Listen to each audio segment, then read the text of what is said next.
Brother, he asked a question. He said, what about people who know that mingling or mixing with people of the opposite gender, and boys mixing with girls, and girls mixing with boys that aren't their relatives, and he directly related to them, not their cousins, but their mothers or their aunties, their sisters or like that. He said some people, they have the excuse to say that. One more time. They say they have desires and it's too hard to stay away from them. We say that's a person admitting that they're weak. Who wants to be known to be weak? Especially a man, especially a boy who's trying to grow into a man, right? You just admitted that you're weak. If you say that you can't stay away from the opposite sex like that because you're too weak, you're admitting weakness. Who wants to be weak? When is weak ever a praiseworthy thing?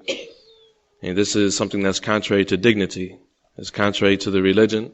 And the person, he should remember that Allah subhanahu wa ta'ala, that Allah subhanahu wa ta'ala sees him, and he should be shy of Allah subhanahu wa ta'ala.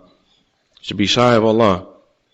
If the imam of the masjid, or one of the brothers from the idara, or your Quran teacher, walked past you while you were talking to a girl, right? What would you do? Don't answer. But think, if you're a person that does that, what would you do if the imam or somebody respectable in the community or your Quran teacher, if they saw you talking to a girl? You would act like you weren't talking to her. You would probably walk the other way. You would be embarrassed, right? Allah subhanahu wa ta'ala sees you. The imam of the masjid, he doesn't have control over paradise or hellfire for you, right? He doesn't have control over your money and your life and your death and your organs and your body and so on and so forth. But Allah subhanahu wa ta'ala, who has power over everything, he sees you. And this should make you afraid of Allah subhanahu wa ta'ala.